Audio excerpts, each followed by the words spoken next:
entitas bisnis PT Wijaya Karya Tbk yakni PT Wijaya Karya Realty diketahui berencana untuk melepas seluruh kepemilikan sahamnya di PT Hotel Indonesia Group. Ya, Korporat Sekretari Wika Ngatemin menjelaskan bahwa pihaknya saat ini memiliki kepemilikan saham di Hotel Indonesia Group sebesar 49%. Nantinya aksi divestasi itu akan dilaksanakan lewat proses transaksi afiliasi yang dialihkan kepada PT Hotel Indonesia Tour. Adapun nilai jual beli yang telah disepakati antara Waskita Realty dengan Hotel Indonesia Tour sebesar 7,8 miliar rupiah. Apabila transaksi ini rampung dilaksanakan, maka PT Hotel Indonesia Tour atau Injourney Hospitality akan menggenggam penuh kepemilikan saham atas PT Hotel Indonesia Group. Manajemen Wika menjelaskan transaksi tersebut dilaksanakan dalam rangka upaya mengakselerasi industri pariwisata dan perhotelan Indonesia. Selain itu, aksi divestasi juga dilakukan dalam rangka meningkatkan kinerja keuangan Waskita Realty.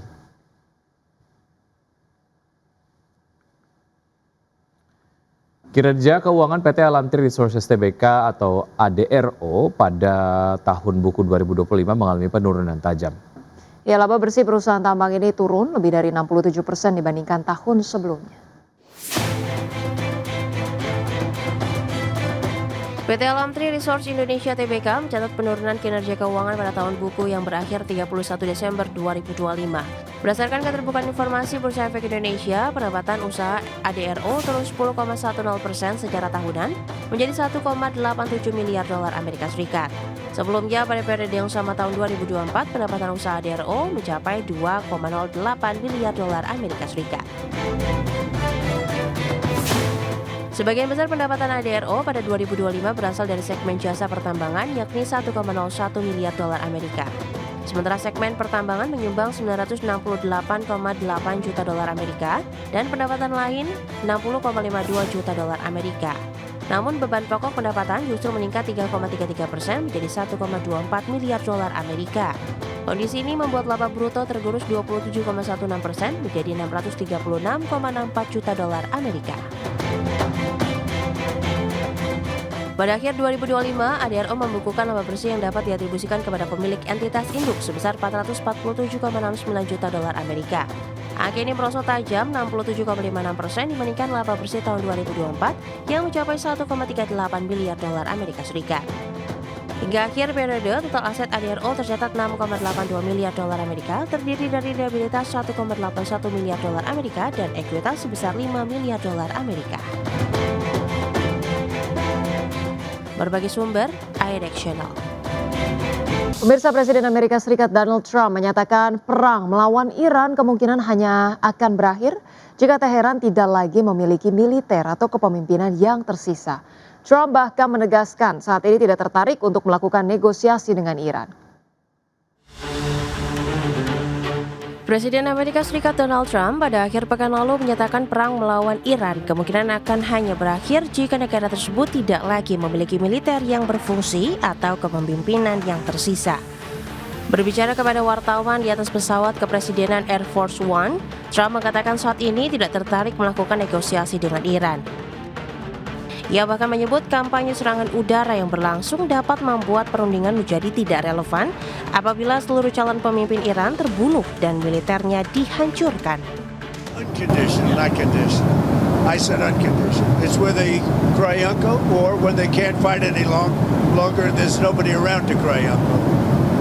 That could happen too because we've wiped out their leadership numerous times already. So it's if they surrender or if there is nobody around to surrender, but they're rendered useless in terms of military. Pernyataan Trump tersebut disampaikan ketika konflik antara Israel dan Iran memasuki pekan kedua dengan kedua pihak saling melancarkan serangan di kawasan Timur Tengah. Sebelumnya, Presiden Iran Masoud Pezeshkian menyampaikan permintaan maaf kepada negara-negara tetangga yang terdampak serangan Iran dalam upaya meredakan ketegangan di kawasan Teluk. Namun, Pezeshkian menolak tuntutan Trump agar Iran menyerah tanpa syarat. Ia mengatakan Dewan Kepemimpinan Sementara Iran telah sepakat untuk menghentikan serangan terhadap negara-negara sekitar, kecuali jika serangan terhadap Iran berasal dari wilayah mereka. Berbagai sumber, IDX Channel. Pemirsa, harga minyak mentah meroket 12% pada perdagangan Jumat 6 Maret imbas berlanjutnya perang antara Amerika Serikat, Israel, dan Iran. Dalam sepekan terakhir, harga minyak mentah mencatatkan kenaikan mingguan terbesar sejak pandemi COVID-19, di mana minyak WTI melesat 35,63% dan Brent naik 27%. Harga minyak mentah berjangka Amerika Serikat melambung 12% pada perdagangan Jumat 6 Maret 2026 karena gangguan pasokan minyak global akibat meluasnya perang Amerika Serikat Israel dengan Iran. Harga minyak mentah West Texas Intermediate ditutup di level 90,90 US dollar per barrel, naik 12,21%. Sedangkan harga minyak mentah Brent ditutup pada level 92,69 dolar per barrel, naik 8,52%. Dalam satu pekan, harga minyak WTI melejit 35,63% dan Brent naik 27%. Kenaikan mingguan terbesar sejak pandemi COVID-19 pada musim semi 2020. Untuk hari kedua berturut-turut, harga minyak mentah Amerika Serikat naik lebih tinggi daripada harga Brent karena kilang-kilang di seluruh dunia merebut kembali minyak mentah alternatif untuk mengisi kekosongan yang disebabkan oleh gangguan pasokan dari Timur Tengah. Adapun harga minyak mulai melonjak tajam setelah Amerika Serikat dan Israel melancarkan serangan terhadap Iran 2 pekan lalu yang mendorong Iran untuk menghentikan kapal tanker yang melewati Selat Hormuz. Konflik tersebut bahkan telah menyebar ke seluruh wilayah penghasil energi utama di Timur Tengah yang berakibat mengganggu produksi dan memaksa penutupan kilang di pabrik gas alam cair. Berbagai sumber, IDX Channel. Selanjutnya pemirsa, update dari Bursa Global. Bursa saham Amerika Serikat ditutup melemah pada perdagangan Jumat di tengah kemunduran pasar tenaga kerja dan lonjakan harga minyak sebesar 12% akibat eskalasi konflik di Timur Tengah. Kombinasi tersebut mengancam akan menyulitkan The Fed menuju pemangkasan suku bunga. Diketahui pemirsa, pada perdagangan Jumat, indeks Dow Jones Industrial Average melemah 0,95% ke level 47.501. Indeks S&P 500 turun 1,33% ke level 6.740 dan indeks Nasdaq Composite merosot 1,59% ke level 22.387.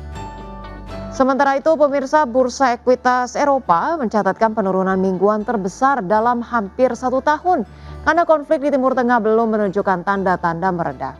Indeks acuan pasar saham Eropa Stoxx 600 ditutup kemudian turun 1,02% ke level 598,69.